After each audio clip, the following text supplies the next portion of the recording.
Ini kenapa yang diambil hanya barang yang misalkan tidak sebanyak itu gitu ya, tapi digunakannya koper. Yang kita bawa itu koper gitu kan, dan itu disimpan di tempat yang menurut kami itu aman gitu. Kita menempatkan barang itu. Jadi bukan, kita juga tidak pernah men-statement bahwa yang diambil itu atau yang disita itu adalah sebanyak atau sebanyak yang koper, sebesar yang di koper itu gitu. Tidak pernah kita statement. Tapi penyidik akan menyimpan barang-barang yang disita itu pada tempat atau tempat penyimpanan yang aman gitu. Yang kita bawa tempat penyimpanan yang aman itu adalah koper. Nah, kalau kita tenteng-tenteng di plastik itu kan nanti rawan untuk tertinggal, jatuh, dan yang lain. Yang paling cocok yang digunakan untuk membawa ya cover gitu, seperti itu. Kemudian KPK diminta untuk tidak mendramatisir dan kontroversi. Sebetulnya kami ya penyidik lebih fokus kepada pemeriksaan ya, permintaan keterangan, pemanggilan saksi-saksi, penggeledahan, gitu. Upaya paksa yang kita lakukan itu dalam rangka memenuhi unsur-unsur pasal yang dipersangkakan. Jadi kita tidak pernah juga penyidik itu memberikan misalkan mendramatisir segala macam. Kalaupun hadir atau datang ke tempat tertutup atau kemanapun itu dalam rangka penggeledahan, karena memang kami berpikiran atau kami menduga bahwa di tempat tersebut itu ada barang-barang yang terkait dengan tindak pidana yang dipersangkakan kepada saudara atau Pak HK, sehingga kami harus melakukan upaya paksa di situ, penggeledahan dalam rangka mencari dan menemukan bukti-bukti tersebut gitu. Jadi bukan dalam rangka misalkan sekarang ke rumahnya di Bekasi itu dianggap mendramatisir atau kemudian kebagusan, tidak. Karena memang kami dalam rangka mencari atau memanggil seseorang, misalkan manggil si A atau si B, itu bukan dalam rangka mendramatisir, tapi kami membutuhkan keterangannya untuk membuktikan atau melengkapi unsur-unsur pasal yang dipersangkakan kepadanya. Itu mungkin yang bisa kami sampaikan.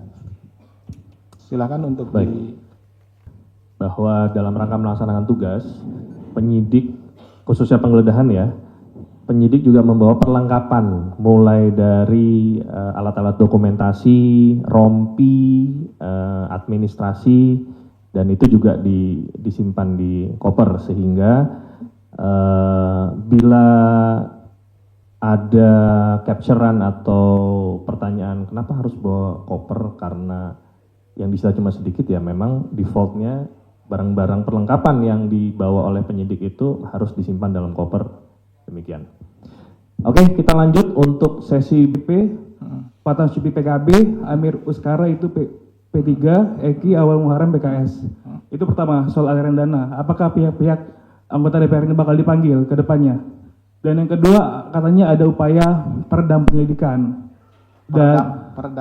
Meredam penyelidikan.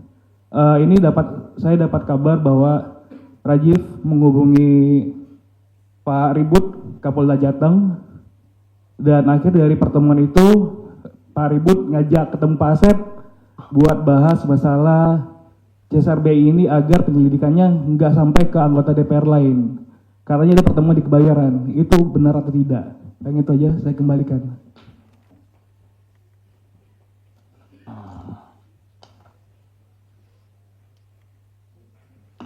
Terima kasih. Ini ada 1, 2, 3, 4, 3 ya. 3. Mas Rizky.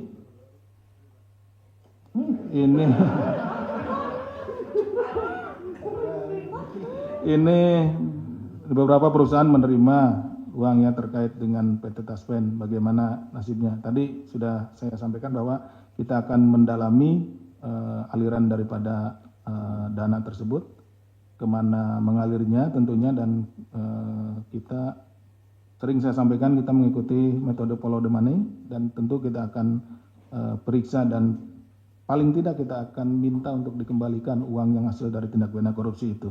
Nah, tapi kalau memang juga nanti ternyata bahwa perusahaan-perusahaan tersebut atau person-person orang-orang yang ada di situ terlibat dalam persekongkolan melakukan tindak pidana korupsi, ya tentu kita akan tangani juga, itu ya, akan kita jadikan tersangka. Kemudian ada mantan penyidik, ya kan itu ya, menyatakan keterlibatan pimpinan lama, ya. Ini apakah akan dipanggil yang bersangkutan ini sedang kita dalami. Jadi beberapa penyidik juga kita minta keterangan ya saat ini di perkara ini. Penyidik-penyidik yang saat ini ada di luar, gitu ya, sudah tidak berdinas lagi di KPK, kita minta keterangan seperti apa penanganan perkara pada saat itu. Ini dan dari keterangan-keterangan itu tentunya apabila ada hal-hal yang kita anggap perlu untuk dikonfirmasi terhadap siapapun yang disebut, ya nanti kita akan konfirmasi, nanti ditunggu saja. Kemudian ini terkait dengan Pak mantan presiden, kita juga belum tahu seperti apa sih yang disampaikan. Jadi kami di KPK itu menangani perkara itu secara berjenjang, mulai ada laporan dari masyarakat ataupun misalkan temuan oleh BPK hasil audit atau BPKP, kemudian kita tindak lanjuti di PLPM atau Dumas, kemudian dari sana tindak lanjuti penyelidikan, kemudian kalau dianggap memang ada peristiwa tindak pidana korupsinya, naik penyidikan, di penyidikan baru dilakukan upaya-upaya paksa, ya, memanggil, menggeledah, menyita, memeriksa orang untuk menemukan tersangkanya. Nah, kita tidak tahu seperti apa ini. Kalau ada laporannya tentunya secara berjenjang, nanti ditunggu saja, tunggu laporannya ya.